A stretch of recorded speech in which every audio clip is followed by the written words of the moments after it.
Halkan guutuu dhama'aa bulle waan tokkollee hin qabanne garuu sagalee keetiin kiyyocha nan darba. Wangeela Luqaas boqonnaa 5 lakkoofsa 5.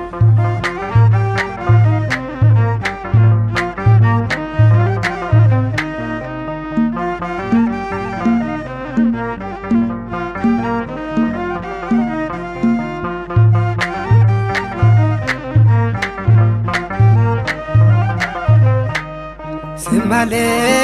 ya gofta duwada undisa Simale ya gofta duwada undisa Alkan gutu damani Umman kabane yekiyon sani Alkan gutu damani Umman kabane yekiyon sani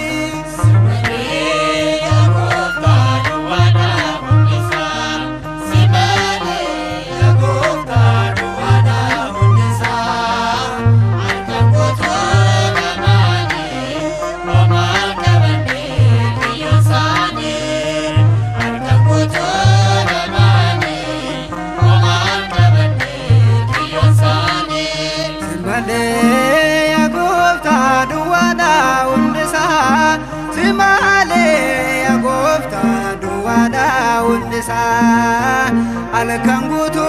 damani umman kabane yekiyon sani Alkan gutu damani umman kabane yekiyon sani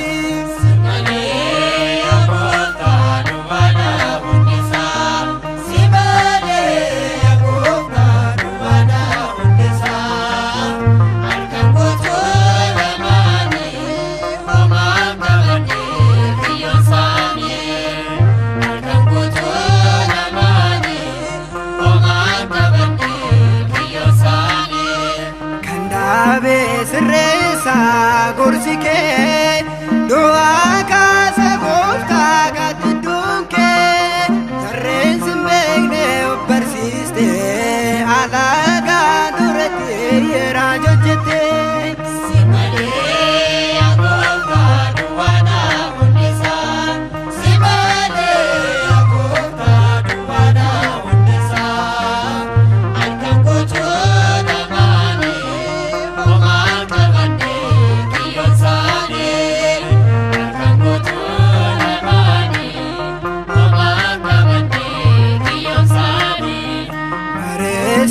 wajjine warri qabatani hojii isaan irratti kan si waammatani karaatti naafuu bakka gaa burqaan waan hundumaa si argama.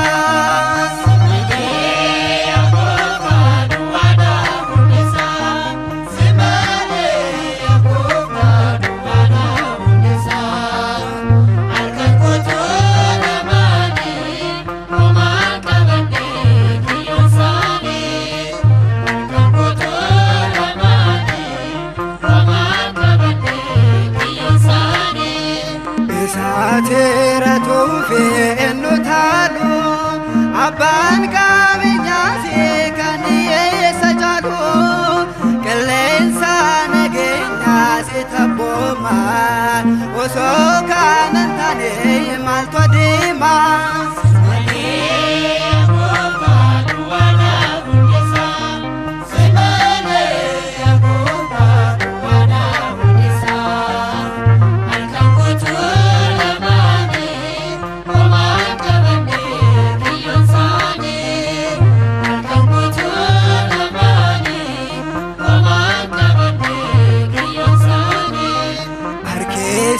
Berbadu kan ittiin waamtu